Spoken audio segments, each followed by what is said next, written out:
Bismillahirrahmanirrahim. Assalamu alaikum. I hope that you are trying for it.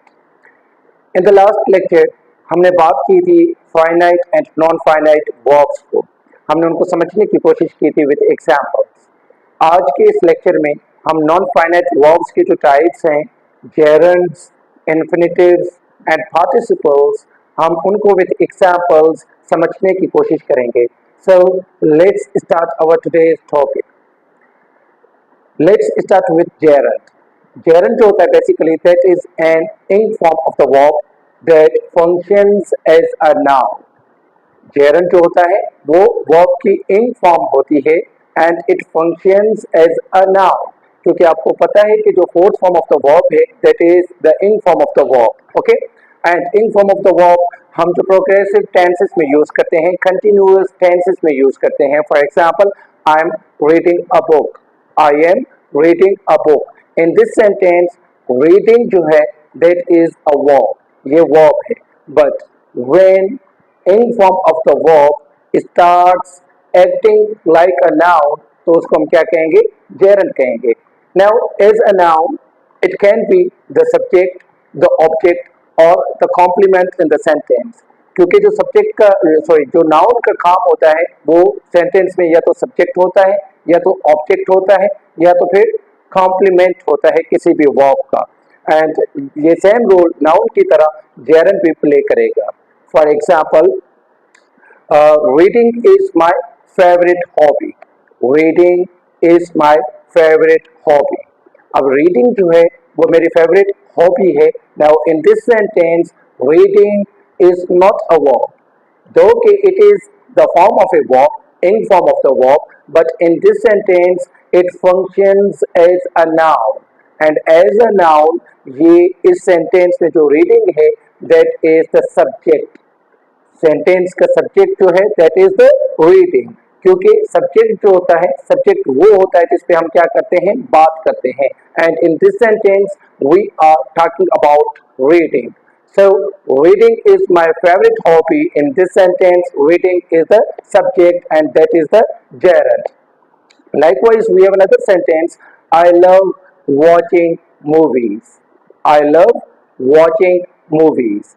In this sentence, watching is again the gerund and in this sentence, it is the object of the sentence. इस sentence में watching जो है that is the object. Now you think. Now you see. I love what? This is the question. I love what? It means I love something. I love something. And that something is watching movies. That's why watching in this sentence is not a verb but the gerund. It is the gerund. So it is an object in the sentence. And now let's see कि sentence में gerund complement कैसे हो सकता है. So let me give you an example. My favorite activity is reading books. My favorite activity is what? Is reading books. In this sentence, reading books is the complement. ये क्या है? Complement. Reading again is not the verb in this sentence. It is the gerund.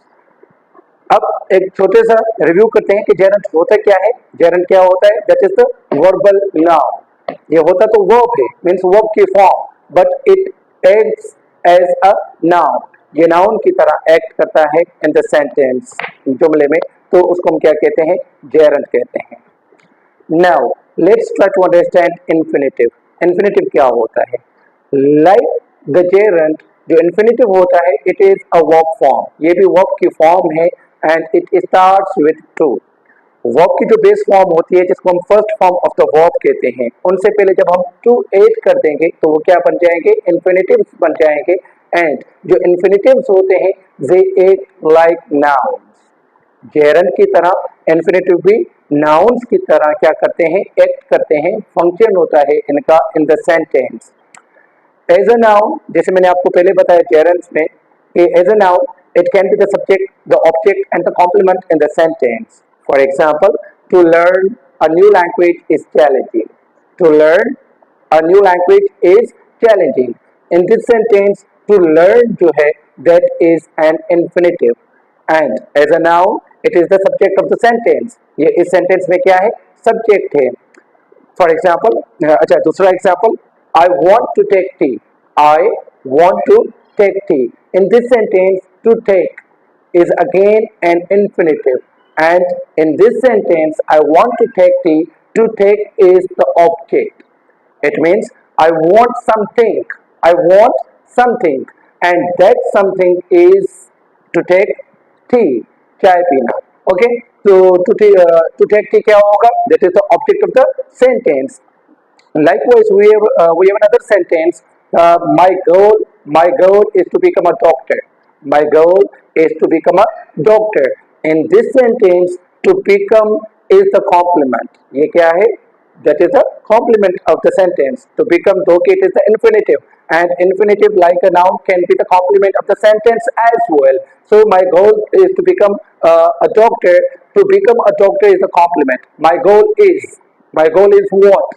Now you see the sentence is incomplete. When you add my goal is to become a doctor, now your sentence becomes complete. So like nouns, both gerunds and infinitives can be the subject, the object and the complement in the sentences. ये sentences में subject, object and complement हो सकते हैं. The difference between these two is that कि जो gerund होता है that ends in ing form. वो किस पे एंड होता है? इंग पे. इंग फॉर्म ऑफ द वर्ब को हम क्या कहते हैं? Gerund. When that form of the verb starts acting like a noun.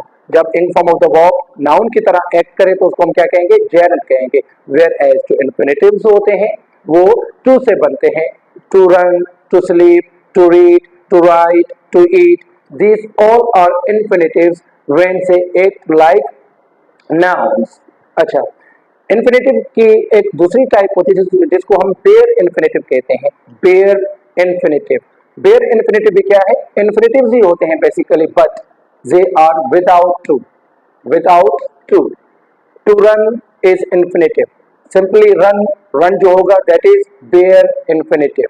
To learn is infinitive. Learn जो होगा सिंपली विदाउट टू, उसको हम क्या कहेंगे? Bare infinitive. जैसे for example positive verb make.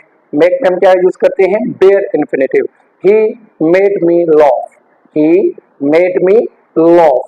Loaf is bare infinitive. Likewise late के साथ भी हम क्या यूज करते हैं? Bare infinitive.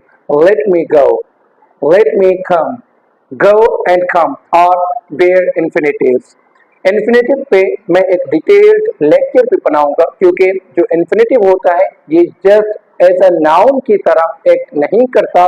इसके और भी फंक्शंस होते हैं. जैसे जो इन्फिनेटिव होता है ये एडजेक्टिव की तरह भी एक्ट जो है करता है, एंड ये एडवर्ब की तरह भी क्या करता है? एक्ट करता है. आई होप कि आपको इन्फिनेटिव एज अ नाउन का जो फंक्शन है वो आपको समझ आ गया होगा. Now let's try to understand participle. Participle like gerund and infinitive ये भी एक वर्ब की फॉर्म होती है, but it acts like an adjective. ये एडजेक्टिव की तरह एक्ट करता है. हम पार्टिसिपल को वर्बल एडजेक्टिव भी कहते हैं. किसी किसी बुक में आपको पार्टिसिपल की जगह पे वर्बल एडजेक्टिव लिखा हुआ मिलेगा, क्योंकि होता तो ये वर्ब है but it acts like an adjective. जैसे जेरंट को हम क्या कहते हैं? वर्बल नाउन्स, क्योंकि होते तो वर्ब है, but when they act like nouns तो उनको हम वर्बल नाउन्स कहेंगे. लाइकवाइज जब वर्ब्स एक्ट करने लगे एडजेक्टिव्स की तरह तो उनको हम क्या कहते हैं? वर्बल एडजेक्टिव्स कहते हैं. Participle is of two types, present participle and past participle. In form of the verb, जिसको आप fourth form of the verb भी कहते हैं, that is the present participle. And जो पास्ट पार्टिसिपल है that is the third form of the verb. ये जो present participle as a verb हम यूज करते हैं प्रोग्रेसिव टेंसेस में, कंटिन्यूअस टेंसेस में हम fourth form of the verb use करते हैं. वेयर एज जो पास्ट पार्टिसिपल होता है third form of the verb वो हम यूज करते हैं परफेक्ट टेंसेस में. But when they act like adjectives तो उनको हम वर्बल एडजेक्टिव्स कहेंगे. For example the running water is cold. The running water is cold. In this sentence running जो है that is the present participle. Present participle है but it acts like an adjective, तो इसको हम verb consider नहीं करेंगे, इसको हम क्या कहेंगे? वर्बल एडजेक्टिव कहेंगे.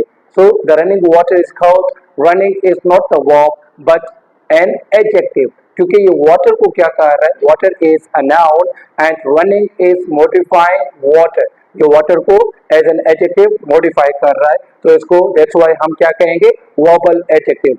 Likewise we have another sentence, the singing bird was beautiful, the singing bird was beautiful. Which bird, कौन सा bird, bird is a noun, तो जब सिंगिंग क्या करेगा, इस क्या कर रहा है in this sentence, singing bird means we are talking about a specific bird जो कि सिंग कर रहा था, so singing again is an adjective, तो इसको हम वर्बल एडजेक्टिव कहेंगे।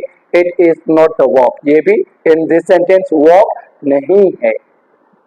एंड पास्ट पार्टिसिपल कैसे यूज होते हैं लाइक एडजेक्टिव्स, उनके एग्जांपल्स कैसे होंगे, for example the written report is on the desk, the written report is on the desk. Now you see written जो है that is the third form of the verb जिसको हम past participle कहते हैं, but in this sentence it is modifying the noun report, report is a noun and written जो है इसको क्या कर रहा है, मॉडिफाई कर रहा है, ये डिस्क्राइब कर रहा है लाइक एन एडजेक्टिव, तो इसको हम वर्बल एडजेक्टिव कहेंगे। Likewise, we have another sentence, the broken toy was useless, the broken toy was useless। Which toy, broken, a broken like an adjective, ये toy को क्या कर रहा है, modify कर रहा है, तो इसको भी हम क्या कहेंगे, verbal adjective।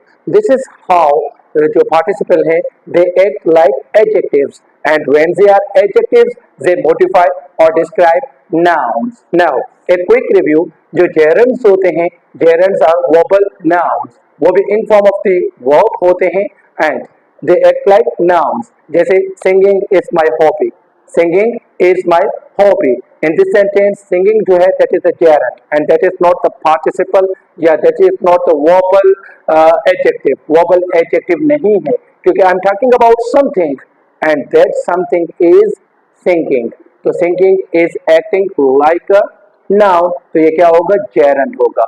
and infinitives जो होते हैं they like gerunds, वो भी क्या हो सकते हैं, nouns या सब्जेक्ट ऑब्जेक्ट एंड कॉम्प्लीमेंट हो सकते हैं क्योंकि इन्फिनेटिव भी एज नाउन्स की तरह एक्ट करते हैं। To sing is my hobby, to sing is my hobby, in this sentence to sing is an infinitive and it is acting like a noun, तो इसको हम क्या कहेंगे, इन्फिनेटिव कहेंगे। एंड जो पार्टिसिपल्स होते हैं, participle present participle in form of the verb and past participle is the third form of the verb. In form of the verb जब वो एडजेक्टिव की तरह एक्ट करेगा तो उसको हम क्या कहेंगे, verbal adjective. Likewise past participle third form of the verb जब वो क्या करेगा, एक्ट करेगा लाइक एडजेक्टिव, तो उसको हम क्या कहेंगे, वर्बल एडजेक्टिव अगेन। सो पार्टिसिपल्स जो होते हैं दे act like adjectives, gerunds act like nouns। This is the difference between in form of the verb। कहीं पे in form of the verb क्या होगी, verb होगी, verb की form होगी, जैसे I am reading a book। In this sentence reading जो है that is a verb, reading is my hobby। In this sentence in form of the verb means reading, reading is the gerund and I don't like barking dogs, I don't like barking dogs and in this sentence barking जो है that is a verbal adjective या simply you can call it a participle। जो participle होते हैं वो verbal adjective होते हैं। I hope कि आपको आज का लेक्चर समझ आ गया होगा। Like and share the video and kindly subscribe to my YouTube channel. Thank you so much. अल्लाह हाफिज।